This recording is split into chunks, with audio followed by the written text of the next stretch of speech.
Good afternoon, everyone.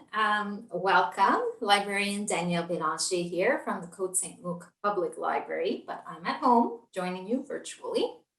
Today, we have another great event for you. The library is thrilled to have the opportunity to host a live conversation with the best-selling author of Our Darkest Night, which is over here, Jennifer Robson. Welcome, Jennifer. Hi, Thank you for everyone. being with us.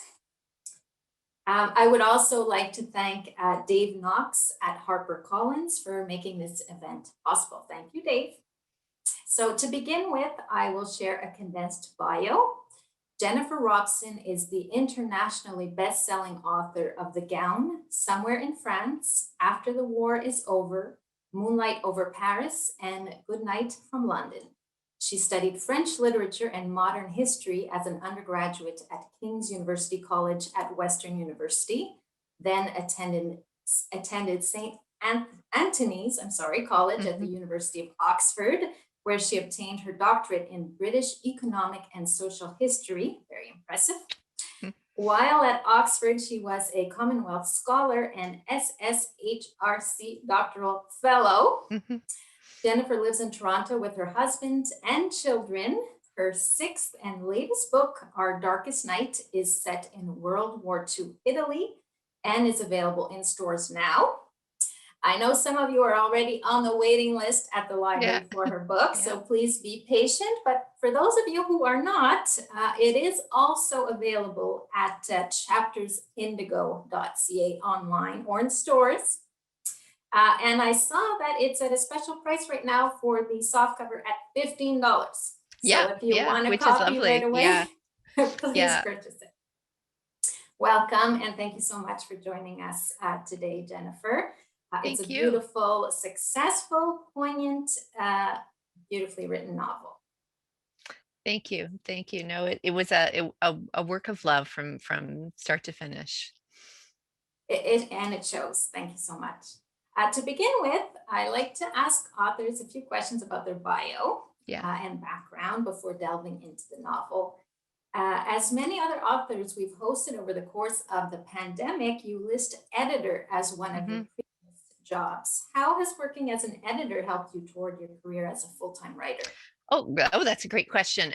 It's amazingly helpful. So I worked as a magazine editor for a number of years, and I also worked at Penguin Books Canada, which is now part of Penguin Random House. But I was never actually an editor there.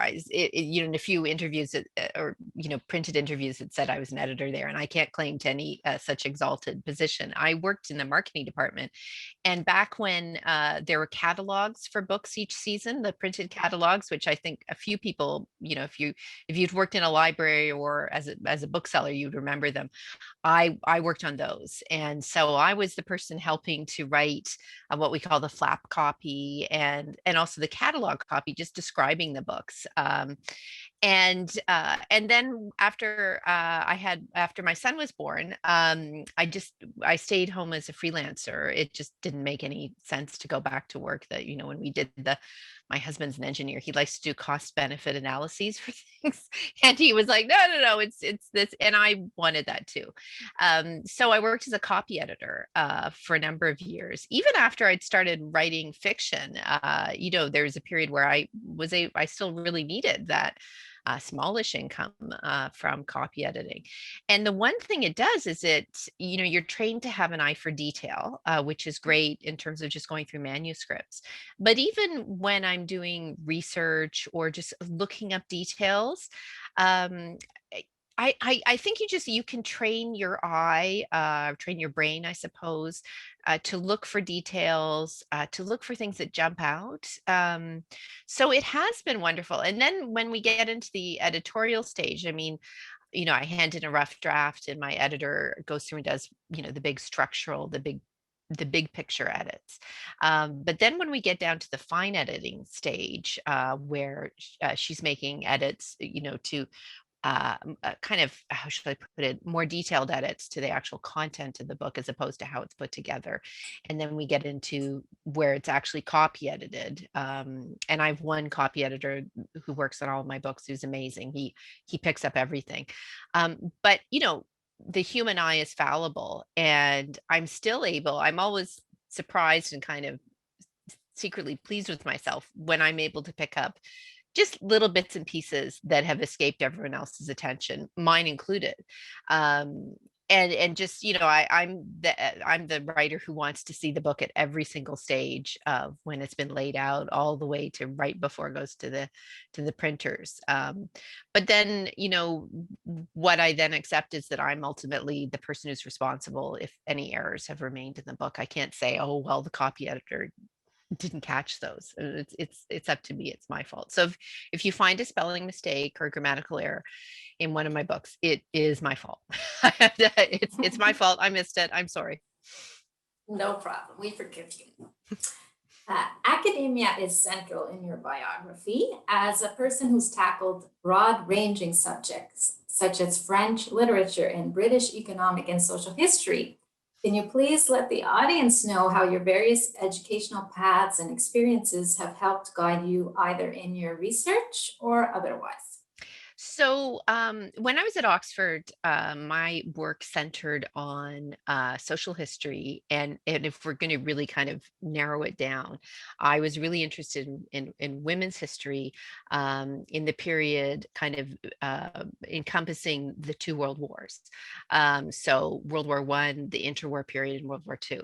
And I was really interested in the lives of ordinary women in those years. So my doctoral thesis, which is crashingly boring as a doctoral thesis should be. I mean, they're not meant to be fun to read.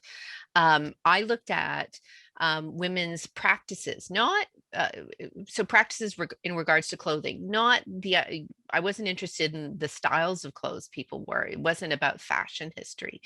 It was about how women approach the practical problems of things like clothing and shoes and laundry in a period where if you were from, especially from a working class background, and quite often you would have quite a large number of children. That was fairly typical. A very minimal amount of income. Well, how did you keep everybody covered in clothes and shoes, which and this is before the era of fast fashion, of mass production. Clothing was, relatively speaking, quite expensive. Shoes were very expensive.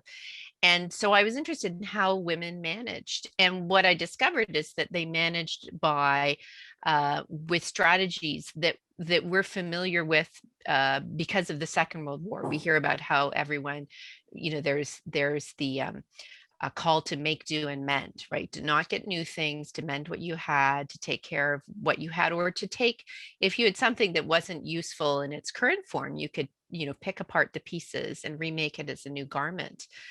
Or say, if you had something that was knitted, you could unravel it and reknit it in some other form. So things like that we're used to hearing about in regards to women's practices in the Second World War. And that was true here in Canada as well as Britain, although the thesis was focused on Britain. What I found is that women had been doing that in the 1920s and 30s anyways, because of a long-standing economic depression. And so when the shortages of World War II came around, and the rationing, and just the fact that things were unobtainable in shops, it wasn't just that the clothes were rationed, it was that there was practically nothing to buy anyways. They knew what to do, right? And then there are other inventive things like these swap meets, where you would bring clothing that you weren't able to use, or your children had grown out of, and you would exchange it at these exchange meetings with other women. And I just found it really, they were so ingenious. I found it really engaging work.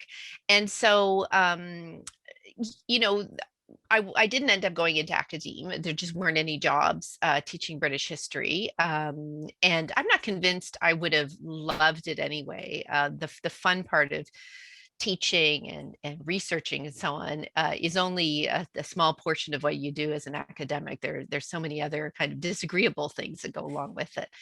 And so I worked as an editor for years, but now I find I get to use all of the skills I acquired as a historian when I was at Oxford in my day-to-day work. So in terms of how I research things, how I interview people when I'm talking to them, and how I, parse through the facts and decide what's reliable, what isn't. And then the teaching. I mean, I don't purport to actually be a real teacher. I have a high regard for real teachers. Certainly what they're going through now, I don't do anything that difficult, but I have moments where I get to talk to people and answer questions and explain things, and that satisfies that part of me that always wanted to be a teacher. Well, that's very nice, and it sounds as though your educational path sort of provided you with the preparatory work that you Oh needed yeah. to prepare your outlines and make sure everything was Yeah. on track. The setting for your novels up to now has been the First and Second World War. What draws you to these time periods, and will your next project remain within one of these time frames or Yeah. vary? So that my first three books were set during and after the Great War, and then I leapt ahead, and then my most recent three books have been set uh, during and after the Second World War. The Gown was set in 1947, and that's again speaking to not just my own interests, but my dad taught history for probably close to 50 years. First at Trent University in Peterborough in Ontario, where I grew up. And then he did this kind of semi-retirement where he said he was retiring and he didn't really. And he moved out to Victoria in British Columbia. He was originally from Vancouver, and then taught at the University of Victoria for I think about another 15 years. And he is finally retired. He's turning 81 this year, so he's earned it. But his area of interest was always the First and Second World Wars, and so he's known for his work on the origins of the First World War and the experience of Canadian soldiers in the First World War, for example. But what really animated him as a teacher was again the experiences of ordinary people, and a lot of the time civilians in those two world wars. What was it like to live through those years? And it wasn't as if we were sitting at the dinner table while my father expected me to explain again the origins of the First World War to him. Nothing like that, but it was in the air at home. And um and I've just always had such an interest in it, in that specific period, and focusing on Britain, not because I'm not interested in Canadian history. I am, and I loved it when I took it in school, but the path I took going to graduate school, I mean, you're always having to focus and narrow your interest. And so my expertise, such as it is, it lies in Britain and to a lesser extent in continental Europe. And there may come a day where I turn my attention on Canadian history and the Canadian experience in the wars, but I'm not there yet. And my next book actually, I move a little outside this area. I'm moving to 1953, and the title is Coronation Year. And I look at, again, it's a great event in history, but viewed through the lens of the experiences of ordinary people. So not the queen who's being crowned, not the courtiers. Yeah, I find that interesting. That's not the focus of this book. This book is going to be about what it was like to live through that year when the focus in kind of world news was on a number of things, but one of the big stories was the coronation in London on June 2nd. But what was also happening is that the Second World War was finally over. And it's funny when I talk to students, high school students, And I say, well, the First World War in Britain didn't end until the 1950s. And they look at me like, what? Or sorry, the Second World War. They look at me like, what are you talking about? But really, the experience of war and the privations of war did not end, finally until 1953, in terms of the official rationing. But that post-war period is a really interesting time because people wanted to put the war behind them, but it was very, very difficult. But in 1953, there's suddenly this moment where people can really look forward for the first time, and I'm really interested in knowing what it was like to kind of anticipate the future in a hopeful way. And oddly enough, it does kind of chime in with the way I think a lot of us are feeling right now. We're starting to see some light in the distance. We are a long, long way from getting through this terrible crisis. But we can see that there are sunny days ahead. And it's exciting. It gives us hope, but it's also, I feel, and I can't be alone in this, I'm also starting to feel a little impatient. Not that I'm one of these people, oh, let's not wear masks and nothing like that. It's hard not to feel like, oh, when will we get there? When will all the things we've been waiting to do, when will those things be possible? And I think that's what people were feeling in those years. So yeah, hopefully I can tap in to some of those feelings I'm having when I keep writing this book. Thank you. Thank you so much. Okay, so for the audience listening in, please tell us about how writing this specific book, Our Darkest Night, came about. If I'm not mistaken, there's a connection to your husband's family involved. Yeah. So the gown, this is just over 2 years ago. The gown was just about to come out. It was December 2018, December 2018. And I was working, I had finished work on the gown months and months before, and then it had been, in the whole process of going through the editorial machine and so on. And that's usually when I start the next book, as I'm doing now, for example. And I've been working on a completely different book that will never see the light of day, that I don't think was bad. It just was not calling to me. It was not waking me up early in the morning, and I just didn't feel a personal connection to it. And I was trying to figure out what I was going to do. What was I, confess to my editor that I was in a pickle? Would I plow on and hope that the book wasn't terrible? I really wasn't sure what direction to go in.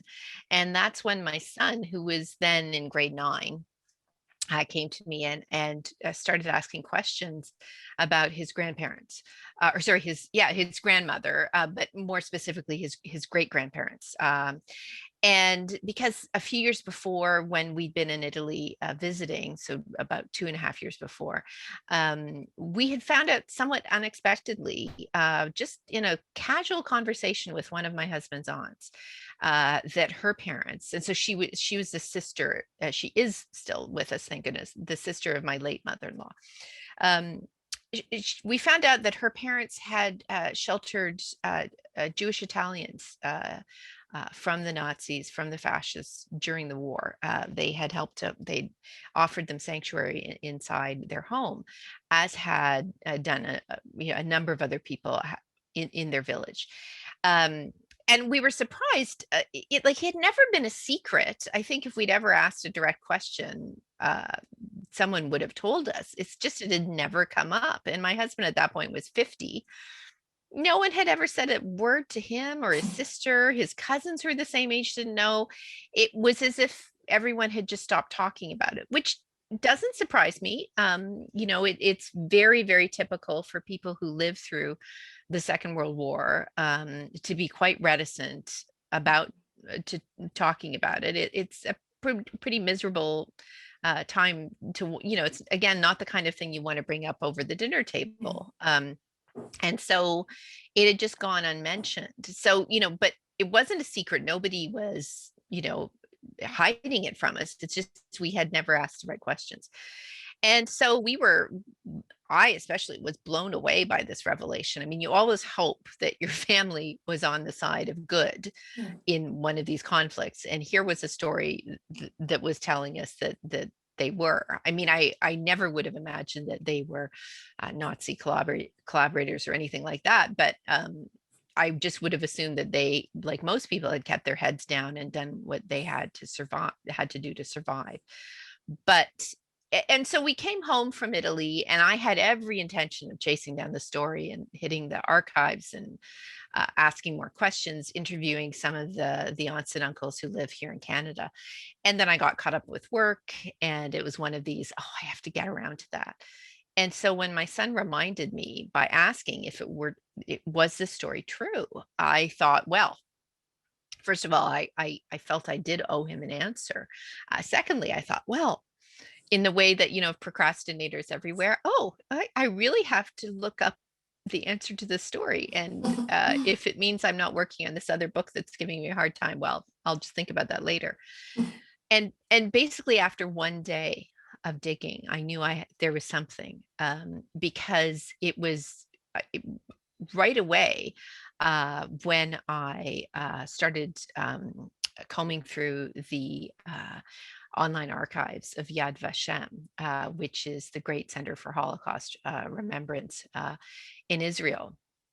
I discovered that, broadly speaking, the story was true, that the little town San Zenone delle Cellini, where my husband's family is from, which is in the foothills of the mountains, quite close to Monte Grappa, about 70 kilometers or so outside Venice to the northwest, that there was a priest in San Zenone called Father Odostocco, who was named righteous among the nations for saving at a minimum 50 people from arrest and deportation. The investigation didn't happen until probably, I think it started around 2008, 2009, and concluded in 2010. Because so many people had died. Father Stocco himself had died many, many years before. And there were very few witnesses left who could testify. But the investigators from Yad Vashem concluded that, so 50 was the minimum. It could have been many, many more people. And they also concluded that although they were only able to officially name 2 people from the village as, again, righteous among the nations, that almost everyone in the village must have been involved. It just was a very small, close-knit place.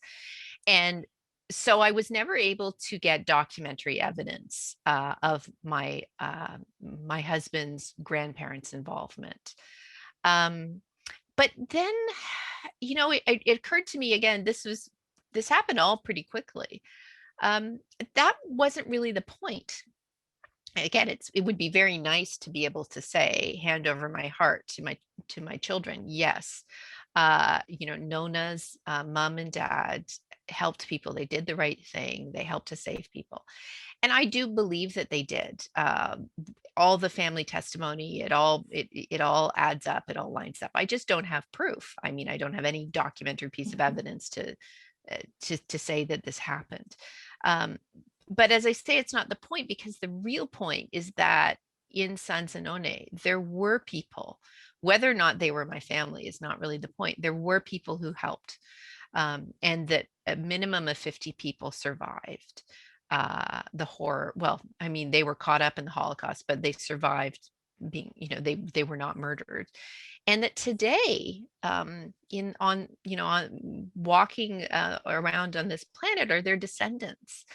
And to me, that feels like a miracle. And so as soon as I jumped into this, I realized I really didn't want to write that other book.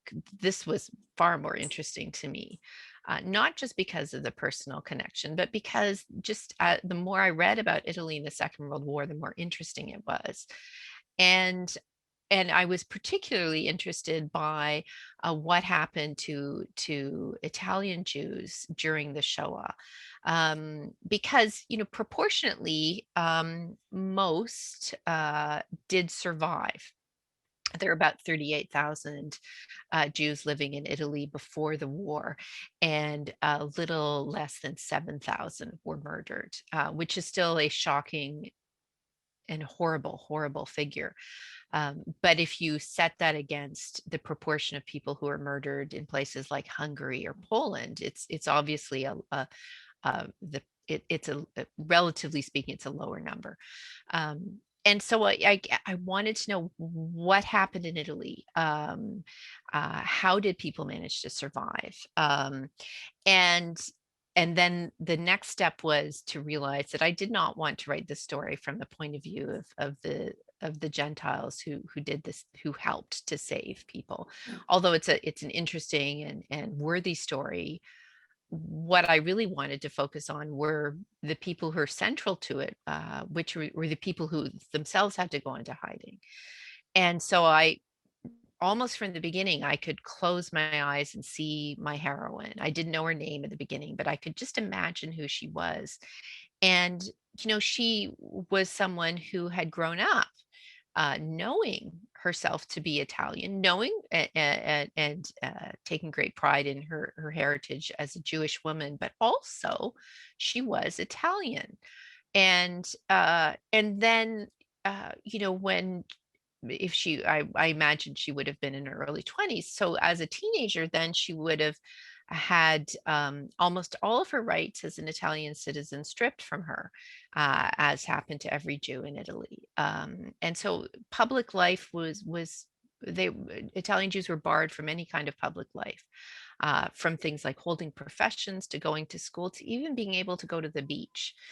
And that was just the beginning. And that, I should add, is in 1938, before the war, before Germany and fascist Italy were formally aligned.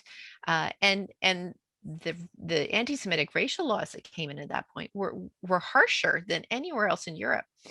And really, it's a steady spiral downwards throughout the war until we kind of reached a nadir in 1943 when the Nazi occupation began. And that's the point at which, if you were Jewish, there's only one thing you could do, because the borders were closed. There was nowhere else to go. It was very, very difficult to leave Italy. You had to hide. And so the question is, how did you hide? And that's where the story began. Thank you for giving us a glimpse and a look at where this story stemmed from. So for those who are sort of wondering, well, can I please get just a brief synopsis of the Yeah, book? yeah, So sure, sure. here it is. It is the autumn of 1943, and life is becoming increasingly perilous for Italian Jews like the Mason family. With Nazi Germany now occupying most of her beloved homeland and the threat of imprisonment and deportation growing ever more certain, Nina has but one hope to survive. She must leave Venice and her beloved parents and hide in the countryside with a man she has only just met. Jennifer, would you like to add anything Yeah. else here? So yes, so Antonina, she's a Venetian. Anyone who's visited Venice, you've likely been to the historic Jewish ghetto, which is actually a Venetian word. Um, and her father is a physician. He's actually, as I've constructed his character, he's an internationally renowned physician. Of course, had his profession taken from him, although he still covertly treats people. And he realizes just how bad things are. And he arranges for Nina to go into hiding. A friend of his, a longstanding friend and former patient, is a Catholic priest living in a small village in the foothills of the mountains, and a very trusted friend. And through this friend, he arranges for Nina to go into hiding, to live as the wife, although just a name only thing, of a friend of this priest. Uh, and so she is very skeptical, and Nina is very skeptical. She has no desire to leave Venice without her parents. But the catch is that her mother is an invalid who has had a stroke a number of years earlier and lives in the rest home in the Jewish ghetto called the Casa di Riposo, which still stands, not as a rest home or a senior's residence, but the building is still there and you can visit it. Um, Her mother cannot be moved. She's too frail. Her father will not leave her mother, nor will he leave his patients in Venice. And so she alone must make the journey. And she does so only because her father begs her to do so. And so she very reluctantly goes into the countryside with this young man called Niccolo, knowing really nothing about him except that he's a friend of a friend. That's all she knows. And fortunately, he is a profoundly good and decent man, and has himself been involved for a number of years in, uh, you know. Kind of anti-fascist resistance, and also in helping refugees escape the notice of the fascists and the Nazis. So, but she, let's keep in mind she's a city girl. She's highly educated. Her father was quietly teaching her medicine with the hope that after the war she might one day be able to go to medical school. And they've lived very quietly and modestly, but she's certainly not used to a lot of chores or backbreaking labor. And so she goes to live on this farm in the middle of nowhere in a little village that is fictional. It's called Mezzochel, but is based really on my husband's family's. On the farms where they lived, on the little villages where they lived at the time. And so she goes to Mezzochel, and of course she's a complete fish out of water. Just has not the slightest idea of how to do anything, as frankly most of us would be. Would I know how to do most of the chores in the farm? No. And so we see her struggling, and but not just struggling, but learning. I mean, she's smart. She is capable of thinking on her feet, and she's brave, and not the type to sit and feel sorry for herself. So she does manage to slowly learn her way and fit in. But there are kind of two factors that complicate things a lot for her. The first is that there's a local Nazi official who has a kind of was at school with Niccolo many years before, and has a strange and kind of obsessive interest in both her and Niccolo, and just cannot accept that they're married and in love. He sees through this story they've constructed, even though nobody else, even his closest family, has figured it out. So that's one complication. The other complication is that she and Niccolo begin to fall in love, which seems. I, I have to admit, when I first started writing the book, the plan would be that there would be no love story, that it would be completely, they would just remain friends. And then the more time they spent together on the page, the more I realized that it just felt very natural. So we do see that. I'm not giving anything away. There is a love story, but what is going to happen amidst the rising peril, this ever-present Nazi who keeps poking his nose into their business, and Nico himself endangering himself constantly by disappearing and to do who knows what kind of work for the resistance. And so the tension builds. And then that's all I'm going to say, because I don't want to give away the last part of the book.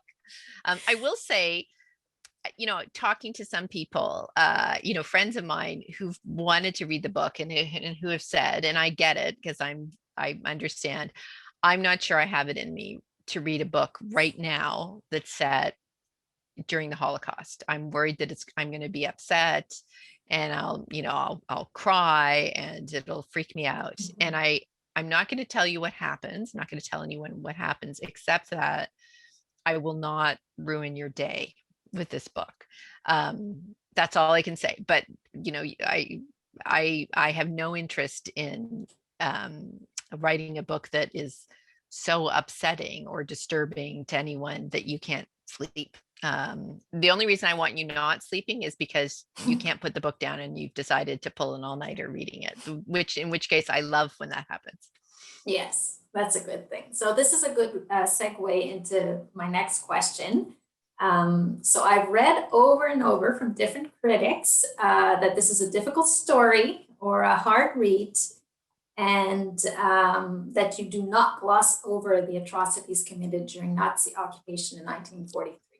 So the question is, how do you go about balancing the inclusion of historical facts with conveying the humanity of your characters? Yeah.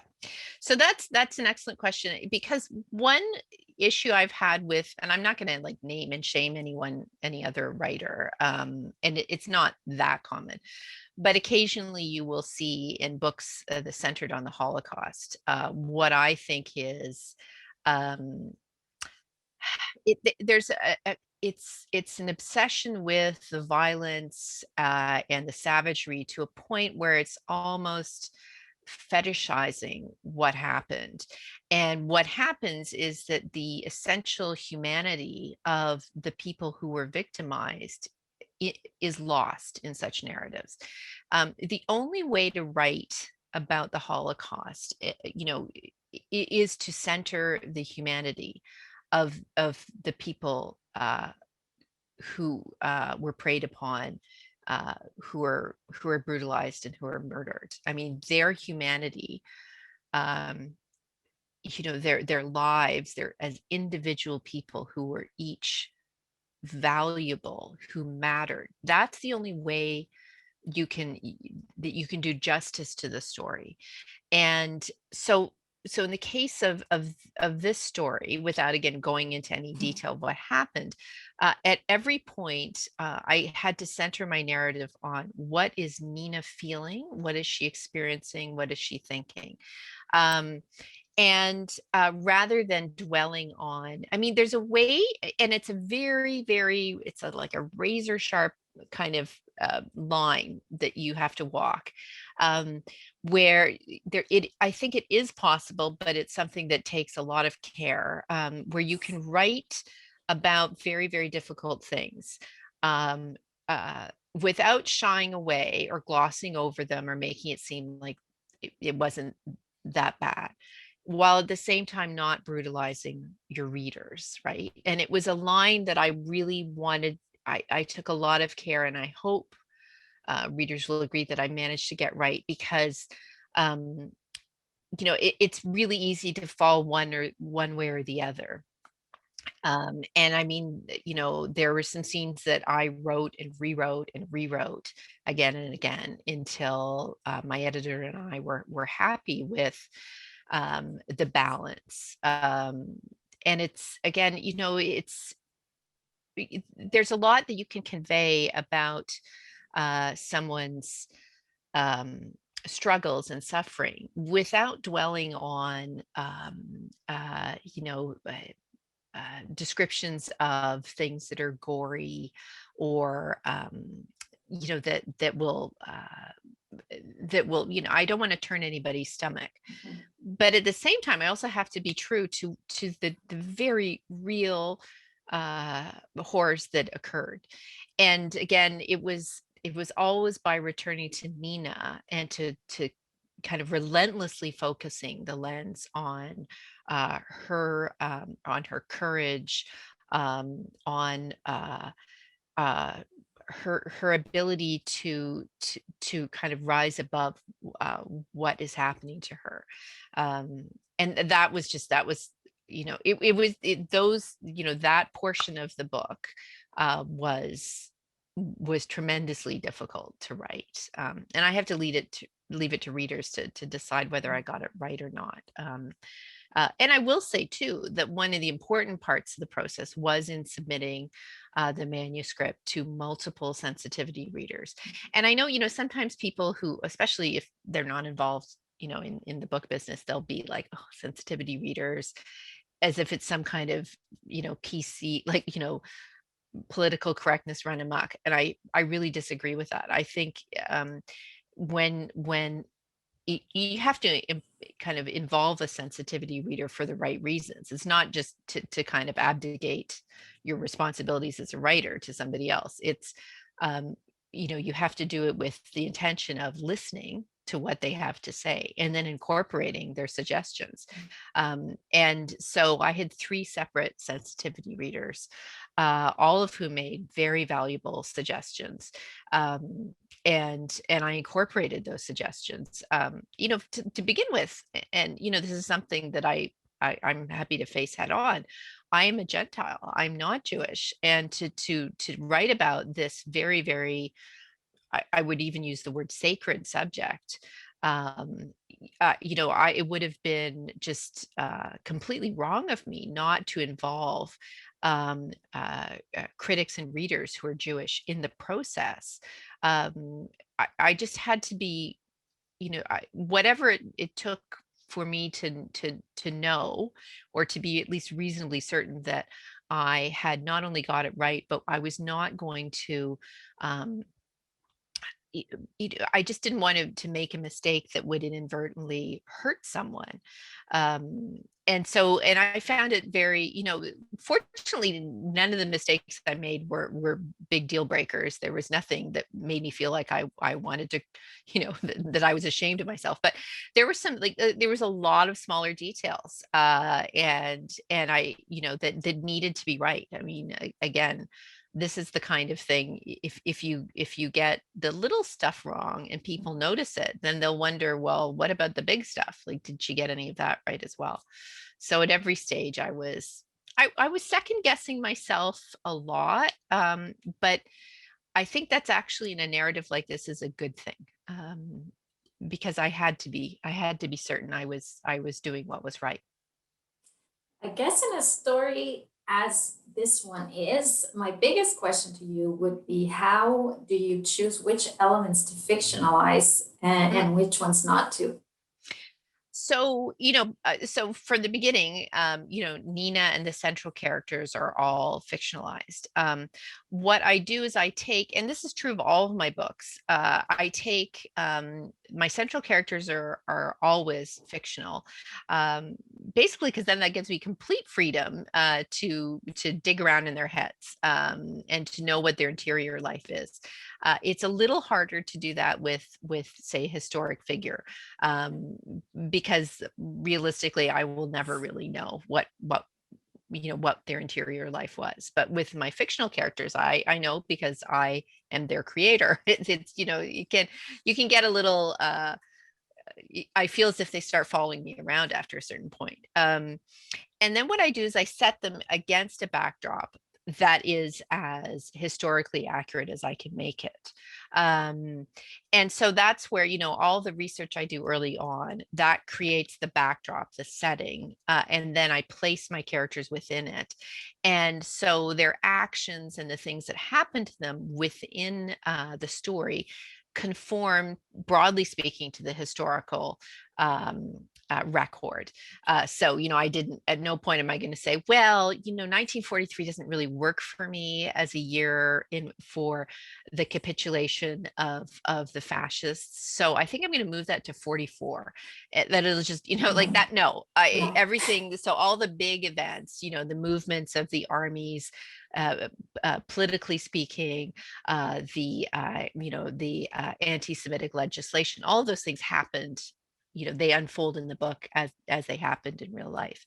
And my job is to put characters in, that are make sense within that setting. And quite often, and I've talked about this a few times before, because I think it's a handy way for writers to assess, uh, whether the say the character, or whether a plot point is working, is to ask not just whether, say, say something occurs, or there's a meeting between two people, one of whom who may be a character from real life. And the question to ask is, first, is it possible that this occurred? Is it possible that, for example, that someone like Nina could have found shelter in a small farm in the countryside? Is it possible? Yes, it is possible. There's nothing to prevent that from happening. The second question is it plausible that that could have happened? And that's a harder question to ask, because if it isn't plausible, then readers are going to go, oh, this doesn't make sense to me. And where in some ways that's almost more important a consideration. And so what I do there is I'm asking myself, can I find other examples of where this happened? Is this something that lines up with what is known within the historical record? And so in that case, yes, there are many, many examples of people from Venice, from from cities with historic Jewish populations who found safety in the countryside. And I drew from their memoirs and accounts of those people who survived to expand upon Nina's experience. But it's all, again, there's a lot of everything I do, everything that happens to my characters, I question as I go. There's at no point do I just set them loose and without asking, does this work? Does this make sense? And I mean, yes, it's extra work to make sure that the book hangs together. But again, I always return to, the assumption is always that the people reading my books are smart people. And there's no question of pulling the wool over anyone's eyes or making things up just for the sake of it, because I'm the one who will get the cranky letters from people who will justifiably be, excuse me, you got that all wrong. In terms of the historical details, those have to be right, or people will justifiably send me emails and then want their money back. And I don't like getting those emails. So speaking of the historical details, something I really enjoyed is some of your descriptions of even the mattresses and how those were kind of put together back in these times. So how did you go about researching that aspect? That was almost all of it. I did draw upon, contemporary memoirs and there's some oral histories of people from the period, but almost all of it was from my husband's family. So, his father was one of 12 and his mother was one of 5. And there are many, many aunts, uncles, cousins, cousins of cousins. I mean, there are hundreds of relatives, both in Italy and here in Canada. And so I interviewed a number of them and drew upon their memories. And that was great, because then I could recreate San Zenone as Mezzocell. And things like, and I was astonished to discover these things. Some of these things my husband kind of had a vague awareness, because his parents had talked about him, like the corn husk mattresses and so on, and how when they were new, for example, we can imagine what's it like, a big burlap sack filled with, not so much burlap, it would usually be flour bags that were stitched together. So a tighter weave, so they wouldn't poke you quite so much. But when they were new, like they're going to be really, really crunchy, like the sound, like crunch, crunch, crunch, crunch. And but then they flatten down, like they would flatten down really quickly. But that would be your mattress for the year. They'd be shaken out and so on, but it was not the most comfortable thing in the world. And all of the little, the little machine to pop the kernels off the corn that would then be dried and used for polenta. That was, I had assumed that they would have had bread and pasta, but during the war they were too poor to have either of those things very often. So it was polenta, polenta, polenta. And it was, interestingly, one of the anecdotes that I did talk about with my late mother-in-law, who had died just really weeks before I started work on the book, was to she would talk about when they were little in the farmhouse that she grew up in. They had a bread oven at the side of outside the house on the side, and it was only, fuel was expensive, so just firewood was expensive, so it'd only get fired up about every week to 10 days. And so her mother would cook not only some bread for the family, mostly it was the men who were getting the bread because they were the ones who were working out in the fields and so on.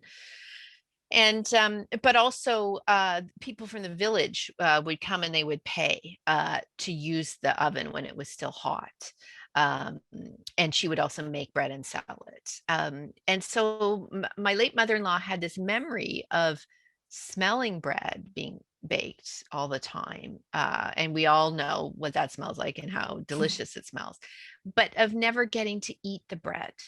And I remember, the first time I heard this anecdote years ago, I thought, oh, that explains a lot about Ma. In terms of she was very, very focused, like almost comically so on everyone eating, and no one going hungry, the children eating. My children learned very quickly when they were little that Nona, if they turned their noses up even the tiniest bit at something that was on the table, Nona would rush into the kitchen and make them something new. And which drove me crazy because I just thought that was my children being ungrateful and making more work for their Nona, but it made her happy. So I just had to sit there and grind my teeth. But that's what comes from being uncertain about food when you're little and being hungry all the time. And they were hungry all the time. And so things like that, the lives of ordinary people, again, if I return to my original interest, I just don't think that's something we read about enough. Lots of books written about royalty and celebrities and well-to-do people in this period, but of ordinary people like the Girardi family, scraping out this very meager existence on a farm, and despite having so little, being willing to share it with others who need their help. That was one of the things that transfixed me when I learned about what happened in San Zenone, is that the true story is that the people who took in refugees in San Zenone, having been asked to do so by Father Stocco, they were never given any money or recompense of any kind or recognition. They were just asked to do so, and they took people in and they fed them. And they themselves almost like barely had enough to eat, but they did it. And I just think, taking in a stranger and offering them to share what you have with them,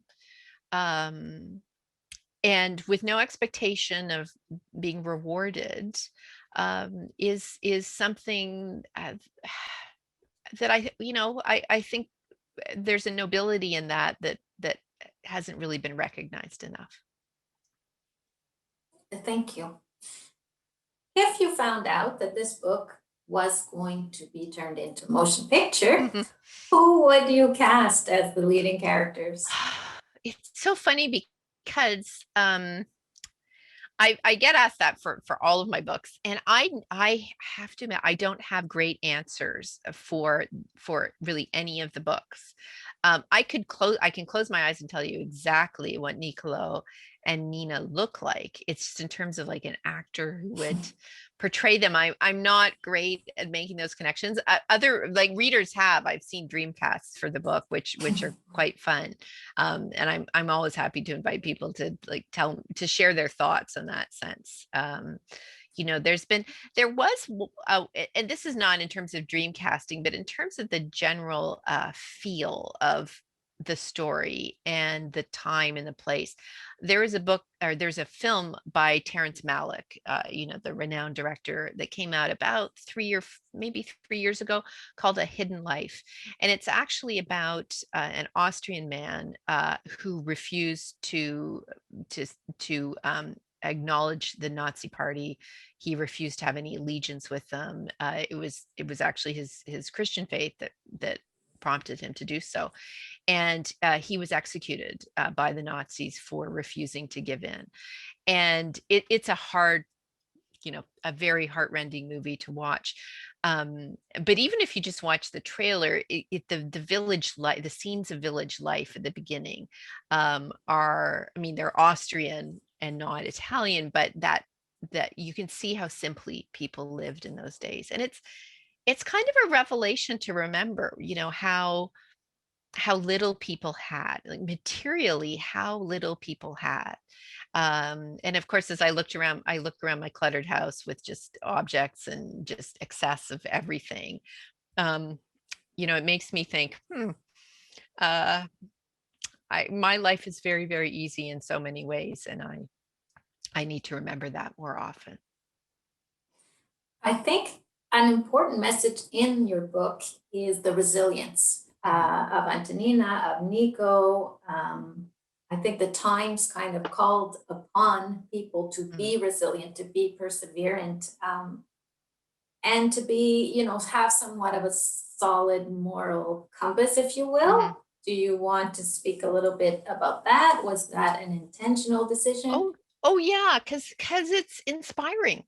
I mean, I'd written a first draft of the book that I handed in to my editor in like at the very end of 2019. And then a few days later, my husband and I got on a plane to go to Italy because I wanted to do one last round of research, and just to kind of confirm a lot of the things that I had wanted to put in the book, and to do one last round of interviews. And so we were in Italy, Poland, and Austria, weeks before everything stopped. And travel had actually already slowed down a little bit, but it was eye-opening. I mean, just, we basically came home and have not left Toronto since then.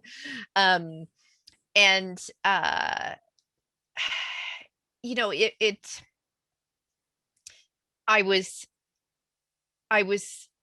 so I how should I put it? I'd finished that first draft, and then when I came back, I worked on it for a little bit, and then bam, the world changed. And as I was writing the final kind of, I went through umpteen drafts of the book, as I usually do. But as I was writing the final few drafts, it was in that first, quite sweeping lockdown we had in Canada in March of last year. And there were moments, I think we all had moments like that, where it felt like the sky was falling and like, what is going to happen? And I remember being especially concerned for my children. What is going to happen to my kids? That was the one thing I was very kind of obsessively focused on. And I found it such a saving thing for me to be able to write about this time, and these people when they had so little, and they endured really terrible things, but they survived, and many people managed to thrive after it had, after the war, after they'd had a chance to recover and so on. um and that's one thing, we I should say, especially narratives about the Holocaust don't often focus on, is that the people who survived, I mean, surviving is hard, and it takes a lot of courage, and real almost kind of a steely type of resolve to just keep getting up every day and continue on. And that's part of what I wanted to write about, is the courage it takes to survive. um, but I also, it also made me ever so aware as I was writing of that there was an end to the war, that that that that period of violence and savagery and inhumanity, uh, that part of it came to an end, and that people survived and went on and lived, beautiful lives, did important things, had children and grandchildren, and and so even as I was sitting through these kind of this dark night last March, I was thinking, well, but there will be hopeful days ahead. Um, because how did anyone in 1943 know that things would turn out? They didn't. It didn't. They didn't. It was things were as bad in 1943 as they have really ever been for the world. I mean, things were looking really, really desperate. And really not again until mid 1944 do you see a kind of a turning of the tide where people started to think, well, maybe possibly we will get through this. And so, writing a book that begins in 1943, I tried to put myself into the mindset of my characters who did not know. They did not know that things would turn out all right. And it would have been very, very easy to just kind of curl into themselves and try and shut out the world. But they didn't. And they did good things. They did brave things. And I found it inspiring. You really there's so much about World War II. It is very inspiring. As much as there are terribly, terribly sad and desperate and depressing moments, there's also stories that convince me that th- that we can as a species.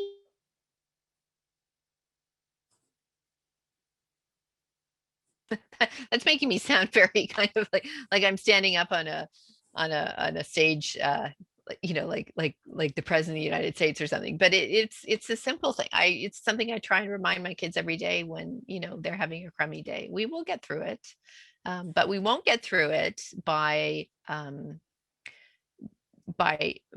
being less good to other people than we ought, if that makes any sense.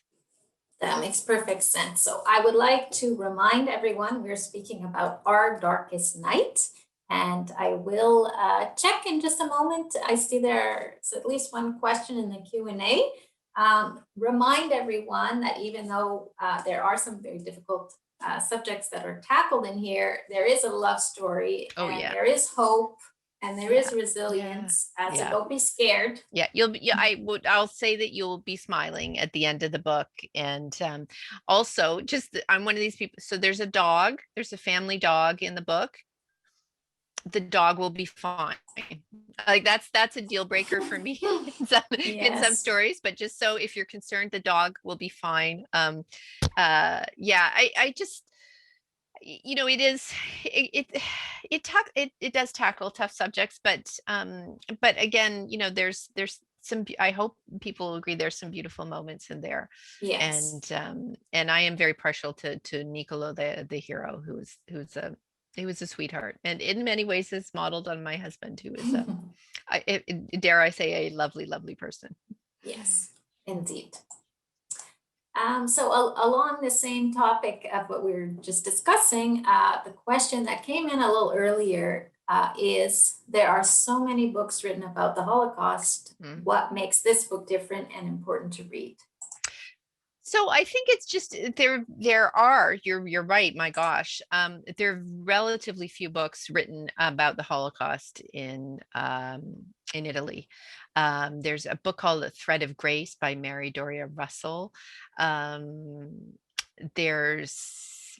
There's a new book by Viola Ardone called The Orphans Train, although that's actually post-war and it's not specifically about the Holocaust, to be honest.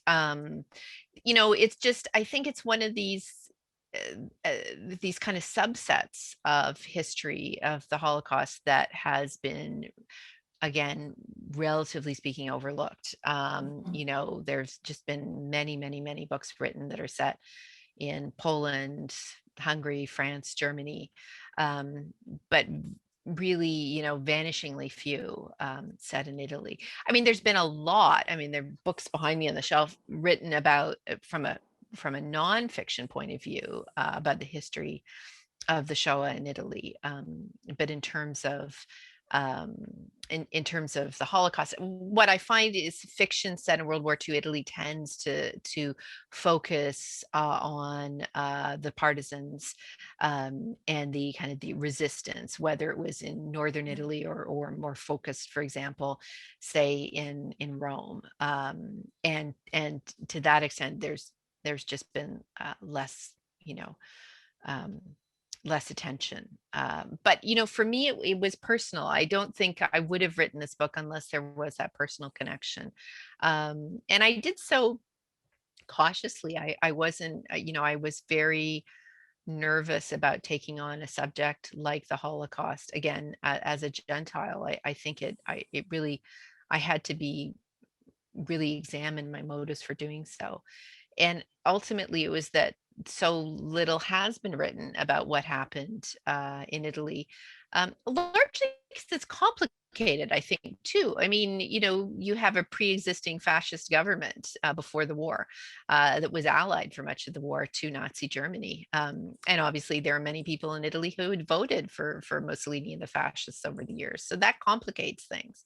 But what there also is undeniable proof. And, it's very interesting. If you go to the website maintained by Yad Vashem, you can see many, many stories of selflessness and heroism by Italians who risked a lot to help people they considered, their fellow citizens from persecution and what we now know would be almost certain death if they were deported. And that I found really, really, really compelling. There is a little bit of a controversy about the ending. So I'm not going to say what the ending is. Are you aware that some people are happy with the ending and some people are not happy with the ending? I mean, it's hard to say too much. Insofar as I think there's this question, broadly speaking, the question is, should a story about the Holocaust have what is called, quote unquote, a happy ending? And I would say, if you think it's a happy ending, you're not looking closely enough. Yes. Because, at the end of the story, without getting into too much detail, Antonina has lost a lot. She's lost a lot. She has suffered terribly. And there's nothing of Hollywood and riding off into the sunset in the story. And I think too, I find it very disturbing, not disturbing. I just question why people insist that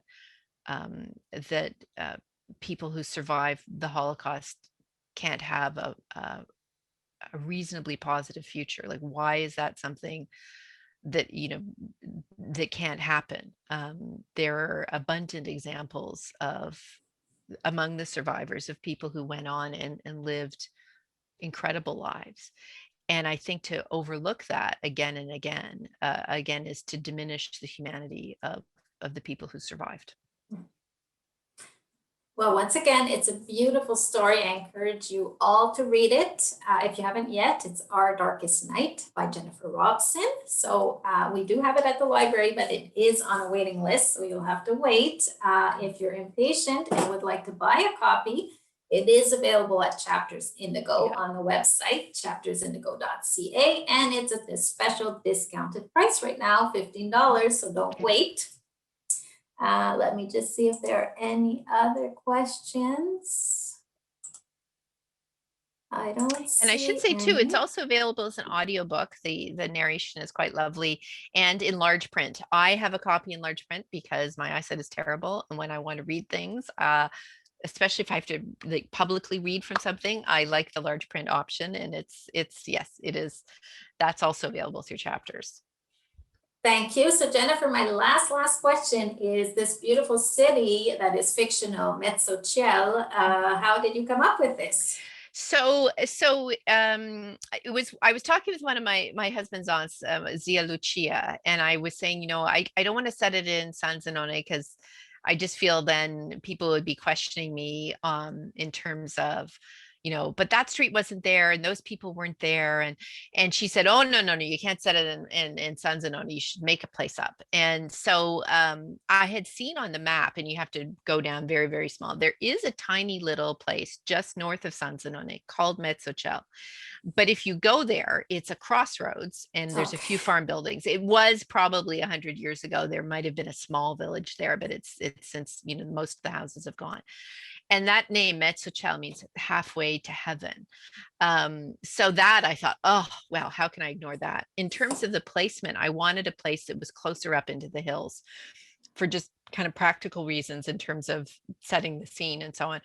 And so the actual placement, in terms of if you look on a map of Mezzocell, is closer to a place called Borso del Grappa, which is where some of our cousins live. And so, if you go to my website, actually, I have photographs of the area. Of all the buildings I describe are based on farmhouses and residences of my husband's family. And there's pictures of the landscape, and it's just Jennifer-Robson.com, and you can see all the photographs, and there's some links to videos as well, so you can see what Mezzocell would have looked like from above. And if some of you were planning to have a smaller, more intimate discussion about the book, Jennifer even has a suggestion on how to make a Mezzocell cocktail on her website. Yes, we did that. Yes, it's just a variation. There's on the Aperol Spritz, which is a newer innovation. That's not anything anyone would have been drinking then. But grappa was certainly something that was the spirit of choice for tough moments. That's what you would pull off the shelf. So we did have a comment from the audience. I grew up in a home of survivors and had a very happy childhood. So I will just point out that our library, when we're not virtual, is in Cote-Saint-Luc, off the island of Montreal, and there are a lot of survivors or children of survivors. So of course we are not trying to be insensitive for anything that happened. And Jennifer is pointing out that yes, there are people who lead very happy lives. There are people who, just like from any war, have post-traumatic stress syndrome. We're not judging. We are today speaking about Jennifer's case.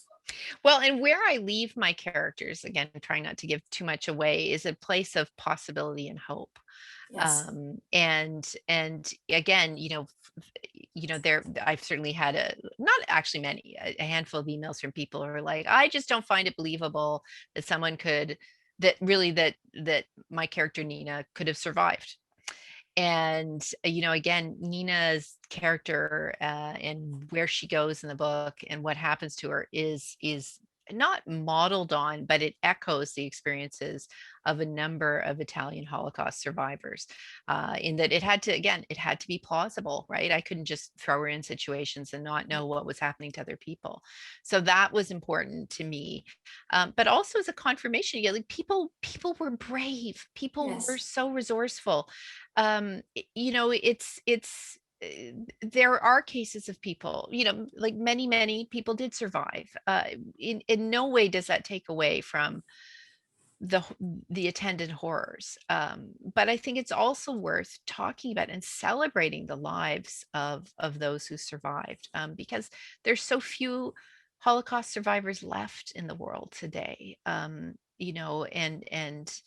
each year there are fewer and fewer. And I think it's worth acknowledging what they brought to the world in the 3/4 of a century since the Holocaust came to it. Historically it came to an end. They have done great things, and they have lived beautiful lives. Thank you so much, Jennifer. I think that's all the questions I see for today. It's been lovely speaking with you, and thanks again for taking the time to join us and let us know all about your beautifully written book, very poignant, Our Darkest Night. Thank you so much. Okay, bye-bye, everyone. Bye-bye.